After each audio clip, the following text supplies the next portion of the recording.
நம் தேவனாகிய இயேசு கிறிஸ்துவினால் உங்களுக்கு கிருபையும் சமாதானமும் சந்தோஷமும் உண்டாவதாக.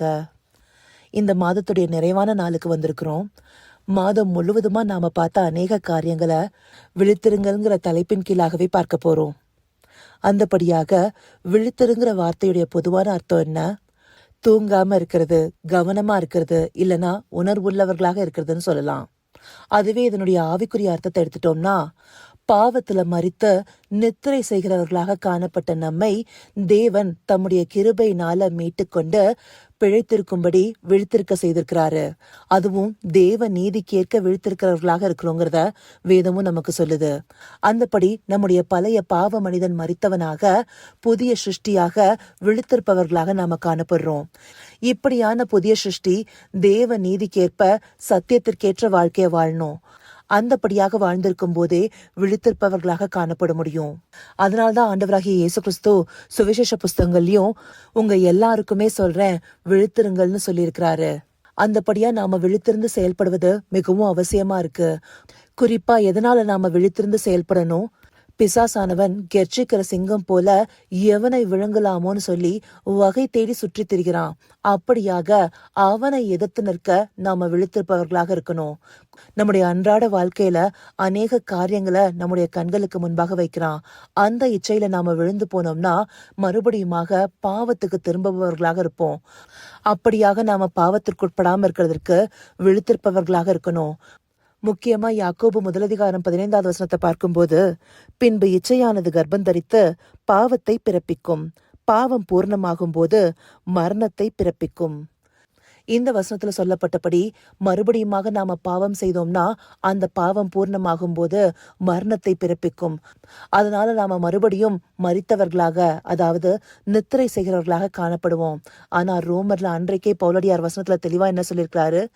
நித்திரையை விட்டு எழுந்திருக்கத்தக்க சமயமாயிற்று. எதனால?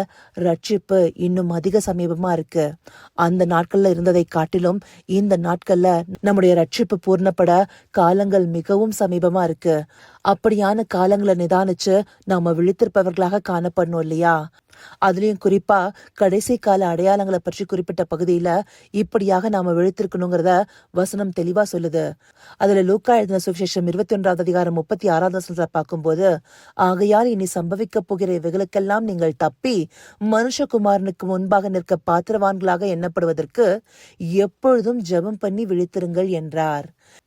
இந்த வசனத்துல சொல்லப்பட்டபடி கடைசி கால அடையாளங்கள் சம்பவிக்க தொடங்கும் போது நாம இன்னும் அதிக கவனமுள்ளவர்களாக ஜெபம் பண்ணி விழித்திருப்பவர்களாக காணப்படணும். அப்படியாக இருந்தாதான் ஆண்டவராகிய இயேசு கிறிஸ்துவுக்கு முன்பாக நிற்க பாத்திரவான்களாக காணப்படுவோம். அன்றைக்கு கிறிஸ்து பிறப்பதற்கு முன்பாக யூதர்களுடைய கைகள்ல பழைய ஏற்பாடு புஸ்தகம் முழுவதுமாக இருந்தது. அந்த வார்த்தைகளை அவங்க மனப்பாடமா வச்சிருந்தாங்க. அந்த தீர்க்க தரிசனங்களை அவங்க நன்றாக அறிந்திருந்தாங்க. அப்படியாகவே வரப்போகிற மேசியாக்காக அவங்க காத்திருந்தாங்க. இப்படியெல்லாம் இருந்தும் ஆண்டவராகிய இயேசு இந்த பூமியில மனுஷகுமாரனா பிறந்த போது அவர் தான் கிறிஸ்து, அதாவது சொல்லப்பட்ட மேசியாங்கிறத அறிந்து கொள்ளாம போனாங்க. அதனாலேயே அவங்களால ரட்சிப்புக்குள்ளாக முடியல. ஆனா இன்றைக்கு கிறிஸ்துவின் ரத்தத்தினால மீட்கப்பட்ட ஆவிக்குரிய இஸ்ரவேலர்களாக இருக்கிற நாம வேதத்தை முழுமையாக பெற்றிருக்கிறோம். ஆண்டவராகிய இயேசு கிறிஸ்துவை பற்றின நற்செய்தியும் அதற்கு பிற்பாடு எழுதப்பட்ட நிருபங்களும் யோவான் மூலமாக வெளிப்படுத்தப்பட்ட விசேஷமும் நம்முடைய கைகள்ல இருக்கு.